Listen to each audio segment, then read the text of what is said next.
लोकतंत्र के महापर्व का आधा सफर हमने पूरा कर लिया है और 16 जून को 17वीं लोकसभा का ये सेशन समाप्त हो जाएगा, यानी नई सरकार भारतीय गणराज्य में सत्ताधीश होगी। बड़ी बात यह भी है दोस्तों कि कौन बनेगा, दावे किसके हैं। लगातार यहां पे पक्ष और विपक्ष दोनों एक दूसरे को आड़े हाथों ले रहे हैं। हम आज बात करेंगे कोडरमा, झारखंड में भी 10 लोकसभा की सीटों पर मतदान होना बाकी है, जिसमें से 3 पर 20 मई को चुनाव होना है। जनता अपने पसंदीदा प्रतिनिधि का चयन करेंगे, लेकिन आखिर क्या होगा, दावेदारी किसकी होगी, और हम ये देखेंगे। नमस्कार, मैं हूं आपके साथ ब्रजेश रॉय। आपने ये रिपोर्ट देखा, कोडरमा बिहार से सटा हुआ वो क्षेत्र है जहां पर विकास अपनी तस्वीर की बाट जोहता दिखाई पड़ रहा है।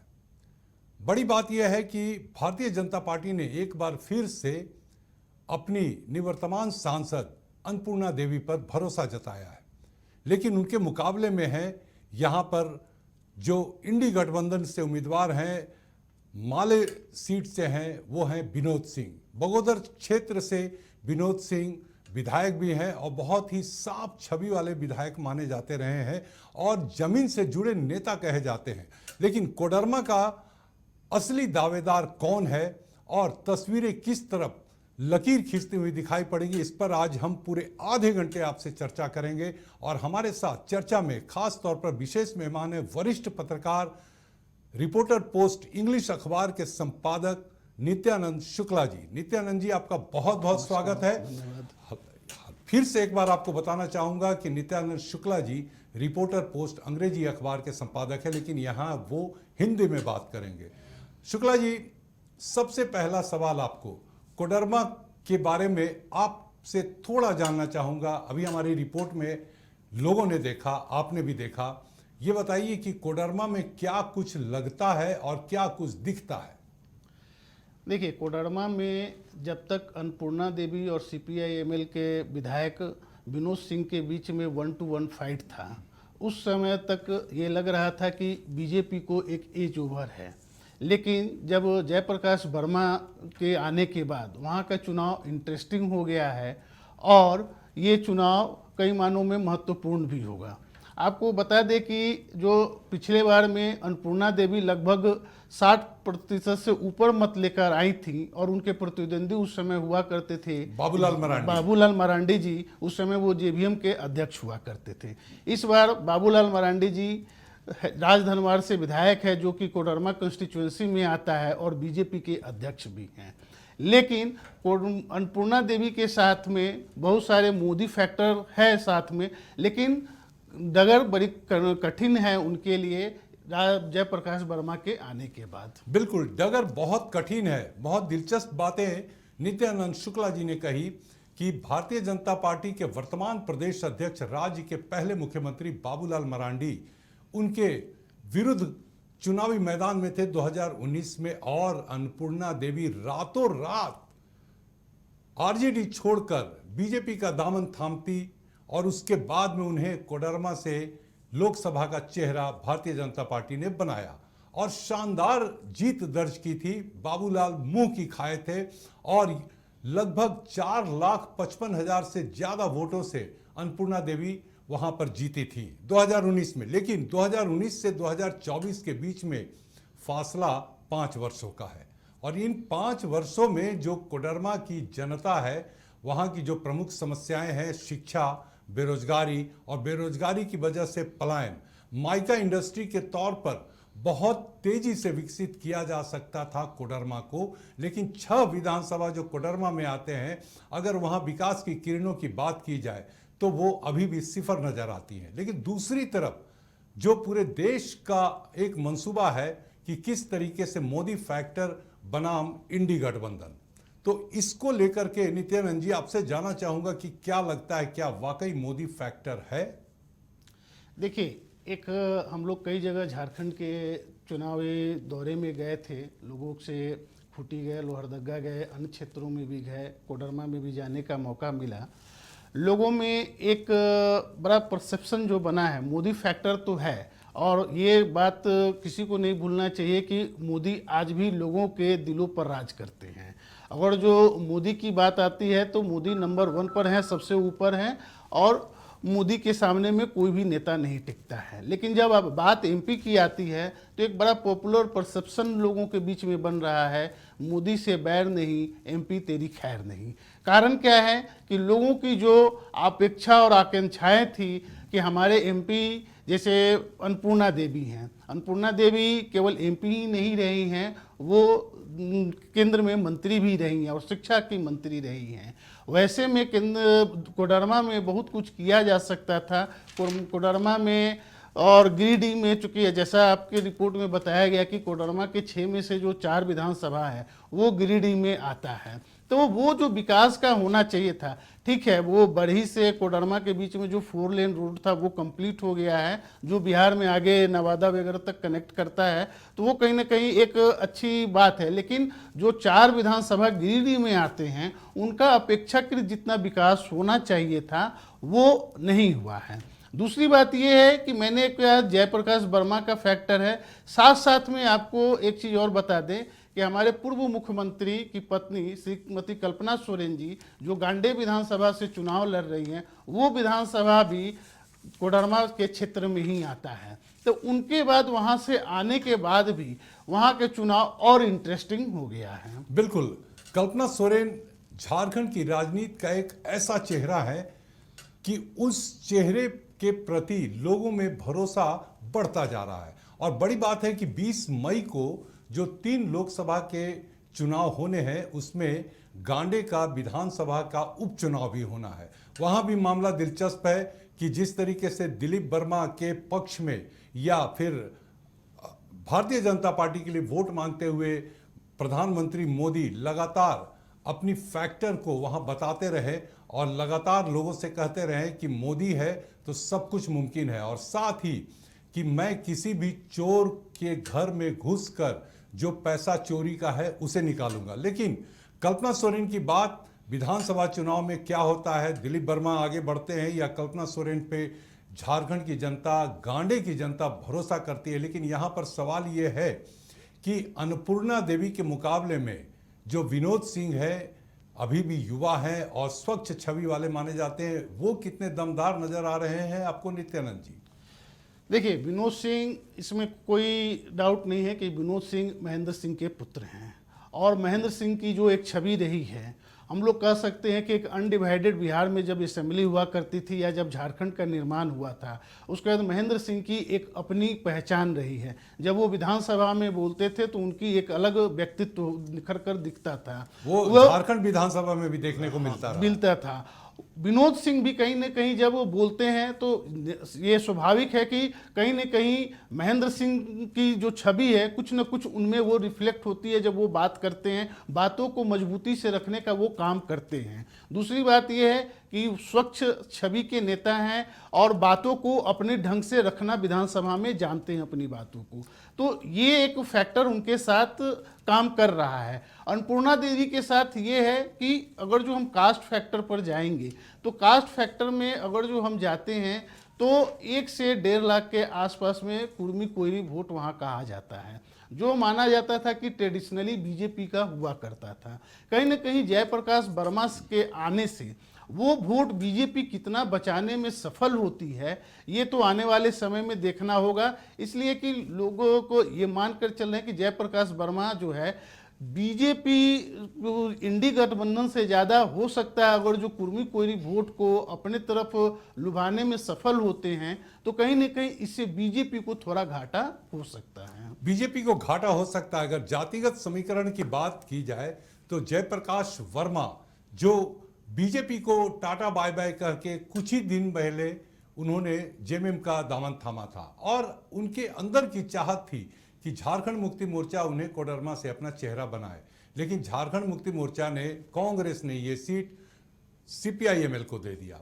अब विनोद सिंह एक चेहरा है, अब जयप्रकाश वर्मा वहां पर जो बागी उम्मीदवार हैं जेएमएम से वो भी खड़ा है, हालांकि पार्टी ने उन पर कार्रवाई भी की है। लेकिन अन्नपूर्णा देवी के लिए ये दोनों अगर वोट काटते हैं तो ऐसे में तीन जो प्रमुख उम्मीदवार हैं, नित्यानंद जी, क्या लगता है उन तीनों में आगे दावेदारी किसकी मजबूत होती हुई दिखाई पड़ती है आपको? देखिए, सबसे बड़ी चीज़ क्या है कि जो जादव वोट है वो तो अन्नपूर्णा देवी के साथ जाएगा, जो कोडरमा कंस्टिट्यूएंसी है उससे सटे हुए क्षेत्रों में आता है। रही बात कि आप जब कंस्टिट्यूएंसी वाइज जब देखेंगे तो 6 में से कोडरमा बीजेपी के पास है, बरकट्ठा जो है इंडिपेंडेंट अमित यादव है जो बीजेपी को सपोर्ट कर रहे हैं, बगोदर में सीपीआईएमएल ही, गांडे में कल्पना सोरेन लड़ रही हैं और वो मुस्लिम बहुल इलाका है और जेएमएम का सिटिंग सीट भी रहा है, और वहाँ से जेएमएम ने एक उनके जो सरफराज अहमद विधायक थे उन्होंने उनको राज्यसभा भेजकर कहीं ना कहीं वहाँ मुसलमान वोटरों को अपने तरफ कंसोलिडेट करने में एक पहल उठाया है, और इससे उम्मीद किया जा रहा है कि जेएमएम को उनका मेजोरिटी ऑफ वोट्स उनके पास ट्रांसफर हो जाएगा। तो बिहार और झारखंड में एक इंटरेस्टिंग चीज़ आपको देखने को मिलेगा कि बिहार में माई फैक्टर साथ होता है और यहाँ माई फैक्टर कहीं ना कहीं दोनों अलग अलग ध्रुव की तरफ जाते हुए दिख रहे हैं। दूसरी बात यह है कि कोयरीपुर में एक फैक्टर बताएं, दूसरा भूमिहार बैक्ट, अपर कास्ट में भूमिहार वोट भी एक अच्छा खासा लगभग माना जाता है कि 1 लाख के आसपास में भूमिहार वोट हैं।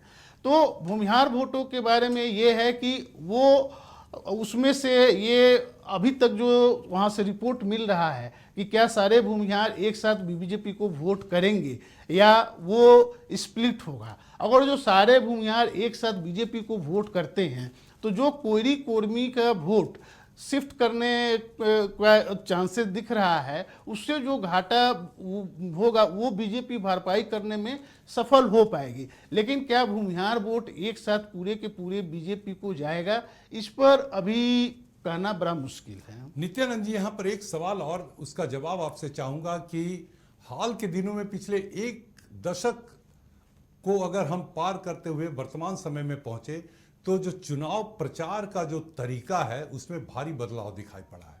अगर चुनाव प्रचार के तरीकों पर हम गौर करें तो डोर टू डोर कैंपेन के साथ में विलेज टू विलेज कैंपेन भी हो रहा है, शहरी क्षेत्र में गली टोले मोहल्ले नुक्कड़ों पर सभाएं की जा रही हैं, और साथ में सोशल मीडिया इस समय बहुत पावरफुल नजर आ रहा है।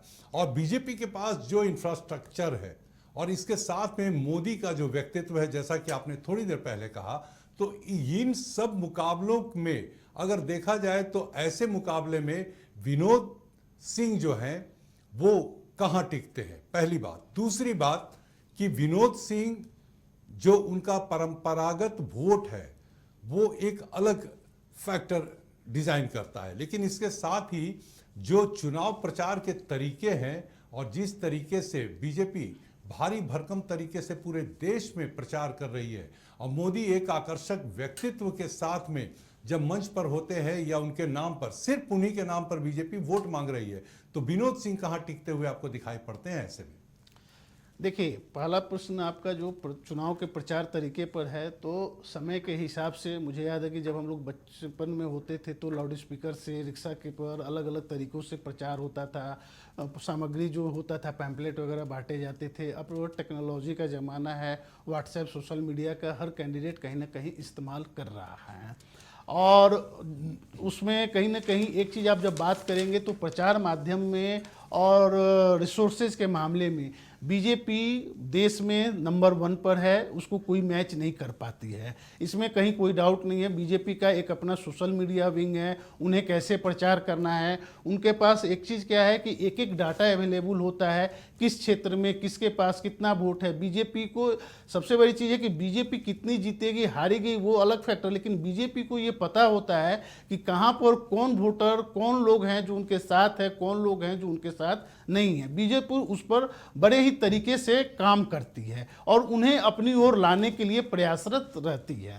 वैसे में अगर जो देखा जाए रिसोर्सेज के मामले में, तो ये बात सही है कि विनोद सिंह रिसोर्सेज के मामले में उस तरह से जैसे कि बीजेपी के पास है उस तरह से टिकते हुए नजर नहीं आते हैं। लेकिन साथ में एक चीज़ और बना के आएंगे कि देखिए, रिसोर्सेज अपने जगह पर होते हैं और जनता का जो मूड होता है, इसलिए कि आप देखिएगा कि इस चुनाव में प्रचार के माध्यम से पहला फेज का चुनाव हो गया, मैंने अखबारों में या टीवी चैनल अखबारों में खास कर मैंने बीजेपी के अलावा किसी पॉलिटिकल पार्टी का नहीं देखा है। लेकिन जो पहले चरण में चुनाव हुआ है उसमें भी जो स्थितियां हैं वहां कहा जा सकता है कि इंटरेस्टिंग फाइट है और क्लोज फाइट है। बिल्कुल। तो झारखंड के पहले चरण के चुनाव के संदर्भ में नित्यानंद शुक्ला जी जो कह रहे हैं, जो 4 लोकसभा सीटों पर चुनाव हुआ उसमें भी बड़ा नेक टू नेक फाइट नजर आ रहा है। लेकिन यहाँ पर शुक्ला जी, एक बात आपसे और जानना चाहूंगा, ये बताइए मुद्दों को लेकर के जो बातें हो रही है, स्थानीय मुद्दे तो होते ही हैं,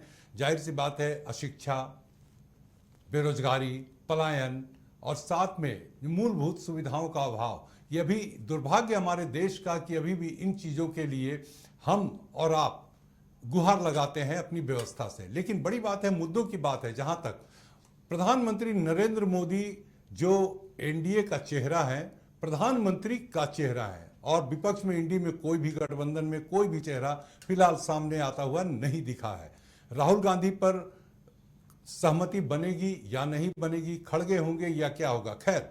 लेकिन इसके बावजूद जो मुद्दों की बात है, तो एक तरफ इंडी गठबंधन जो विनोद सिंह को यहां सपोर्ट करता हुआ दिखाई पड़ रही है, इंडी गठबंधन का नारा है कि संविधान बचाओ, तानाशाही से मुक्ति दिलाओ।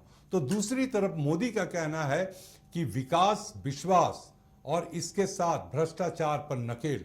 आप कैसे देखते हैं कि आखिर कोडरमा जैसे लोकसभा क्षेत्र में, जहां गांडे में भी विधानसभा का उपचुनाव होना है, क्या ये दोनों मुद्दों में से जो इंडी गठबंधन का मुद्दा है या फिर एनडीए गठबंधन बीजेपी का मुद्दा है, कौन ज्यादा जनता को आकर्षित कर रहा है और कौन ज्यादा प्रभावशाली नजर आ रहा है?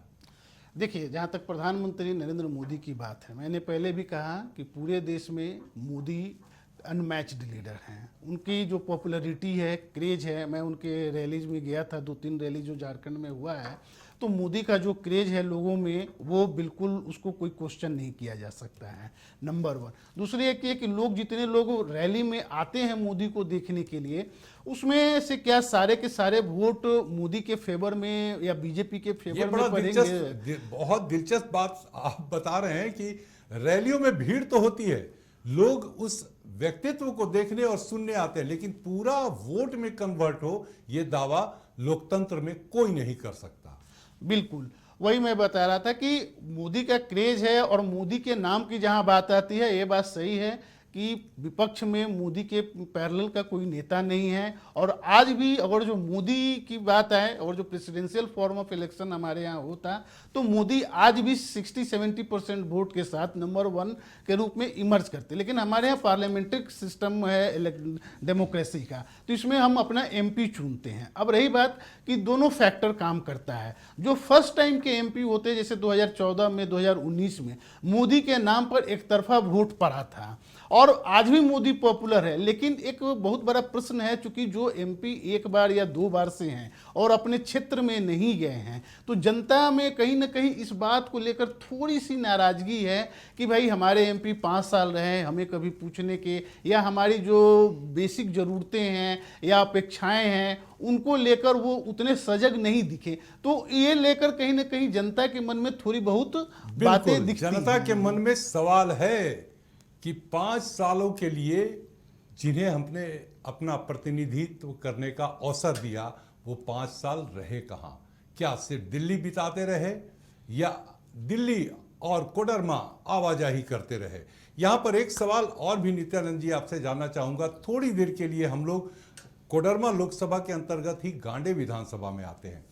क्या लगता है, हाल फिलहाल में जिस तरीके से पूर्व मुख्यमंत्री हेमंत सोरेन के जेल जाने के बाद में उनकी पत्नी श्रीमती कल्पना सोरेन जी ने जैसे एक संभाला है गद्दी को, झारखंड मुक्ति मोर्चा के नेतृत्व को संभालने का काम किया है, तो कल्पना सोरेन के बॉडी लैंग्वेज में क्या कुछ आपको दिखाई पड़ता है? नहीं, देखिए, कल्पना सोरेन के बॉडी लैंग्वेज से आप देखेंगे तो एक कॉन्फिडेंस नज़र आता है। आप उन्हें देखेंगे तो फर्स्ट टाइम जैसे पॉलिटिक्स में वो आई हैं, एंट्री की हैं, और जो भाषण देने का उनका तरीका है, तो एक मजे हुए खिलाड़ी की तरह अब वो अपने आप को प्रस्तुत कर रही हैं। उन्हें भी पता है कि आने वाले समय में अगर जो हेमंत सोरेन को सुप्रीम कोर्ट से रिलीफ नहीं मिलता है और उन्हें लंबे समय तक जेल में रहना पड़ता है, तो कहीं ना कहीं जेएमएम की बागडोर उन्हें संभालनी होगी और उन्हें इसको आगे बढ़ाना होगा। इसका मतलब नित्यानंद जी आप मान रहे हैं कि झारखंड मुक्ति मोर्चा का अगला चेहरा कल्पना सोरेन को के तौर पर देखा जा रहा है। क्या चंपई सोरेन से भी बेहतर कल्पना सोरेन में विश्वास और भरोसा लोग जता रहे हैं, ऐसा आप मानते हैं एज ए जर्नलिस्ट? देखिए, सीएम, मैं एक दो बात कहता हूँ, जेएमएम को लीड करना एक बात है और राज्य को लीड करना एक बात है।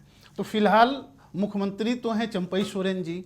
अब चंपई सोरेन जी, कल्पना सोरेन जी, ये तो एक हाइपोथेटिकल क्वेश्चन है कि अगर जो कल्पना सोरेन जी जीत कर आती हैं तो चंपई सोरेन जी क्या नहीं, मैंने कहा नित्यानंद जी कि झारखंड मुक्ति मोर्चा का नेतृत्व सरकार का नेतृत्व नहीं, हाँ, झारखंड मुक्ति मोर्चा का नेतृत्व एक नेता के तौर पर अभी चंपई सोरेन बेहतर या कल्पना सोरेन ज्यादा बेहतर? देखिए, एक चीज आप भी जानते हैं, गुरुजी के परिवार की लेगेसी है। गुरुजी के बाद जब तक दुर्गा जी थे, दुर्गा जी, उसके बाद हेमंत जी उनकी लेगेसी को आगे बढ़ाते रहे हैं। अब परिवार में जो है गुरुजी की स्वस्थ कारण ऐसे नहीं है कि वो पार्टी को लीड कर सकते। आप देखते होइएगा कि बहुत सारी जगहों पर चुनाव कैंपेन में भी नहीं जा रहे हैं। लेकिन कल्पना सोरेन को आप देखिएगा तो कल्पना सोरेन केवल गांडे तक अपने आप को सीमित नहीं रखी हैं, जबकि वो वहाँ से विधानसभा का उपचुनाव लड़ रही हैं। वो आप देखिएगा कि अलग अलग लोकसभा क्षेत्रों में वो जा रही हैं, मुख्यमंत्री भी जा रहे हैं। लेकिन कहीं ना कहीं आप देखिएगा तो जेएमएम के फेस के रूप में कल्पना सोरेन उभरती हुई नजर आ रही हैं। बिल्कुल। लेकिन यहां पर एक बात यह भी है कि हम अगर कोडरमा लोकसभा में वापस लौटते हैं, गांडे से थोड़ा सा आगे बढ़ते हैं और हम इस बात पर भी चर्चा कर लेते हैं कि कोडरमा में जो 6 विधानसभा है, जिस तरीके से नित्यानंद जी ने भी बताया, हमारी रिपोर्ट में भी आपने देखा, तो कोडरमा लोकसभा में आखिर अगर कुल मिलाकर के देखा जाए तो क्या लगता है? केंद्र में भी मंत्री पद संभाल रही हैं अन्नपूर्णा देवी, विनोद सिंह तरोताजा केंद्र की राजनीति के लिए अग्रसर हो चुके हैं। तो आपको अगर एक टूक में पूछा जाए कि ये बताइए नित्यानंद जी कि कोडरमा का दावेदार कौन और क्यों, वही दावेदार क्यों? देखिए, हमारे कहने से तो होगा नहीं, ये वहाँ के नहीं, बिल्कुल, आप पत्रकार हैं, हम पत्रकार हैं, हम लोग विश्लेषण करते हैं। आप लगातार सारे जगहों पे जाके खुद से कवर करते हैं और आपकी लेखनी में वो दम भी है, आपका विश्लेषण बहुत सटीक रहता है। तो नित्यानंद जी, आपसे जानना चाहूंगा कि कोडरमा को अगर कहा जाए 2 टूक में, तो कोडरमा का दावेदार कौन और क्यों वही दावेदार? नहीं, देखिए, कोडरमा में एक चीज मैं बोलूंगा कि कोडरमा में अभी फाइट इंटरेस्टिंग है। कौन जीत कर आएगा ये तो 4 जून को हमें पता चलेगा। एक चीज़ क्या है कि जयप्रकाश जी के आने के बाद वहाँ का चुनाव इंटरेस्टिंग हो गया है। क्या बीजेपी अपने वोट बैंक को बचा मतलब पाती आप मान रहे हैं कि कोडरमा में त्रिकोणीय संघर्ष है? त्रिकोणीय नहीं है तो 1 to 1। लेकिन जयप्रकाश वर्मा जो बीजेपी का 1-1.5 लाख जो कोयरी कुर्मी वोट है, और जो वो उनकी तरफ शिफ्ट हो जाता है तो वो टोटल वोट कहीं ना कहीं जाता था बीजेपी को। तो ये अगर जो वोट उधर शिफ्ट होता है तो बीजेपी के लिए एक लॉस होगा। दूसरा फैक्टर है जो भूमिहार, आपको याद होगा कि 2014 में वहाँ से रविंद्र कुमार राय जीते थे। इस बार उम्मीद किया जा रहा था कि रविंद्र कुमार राय को वहाँ से फिर से टिकट दिया जाएगा। तो भूमिहार भी लगभग 1 लाख वोटर हैं।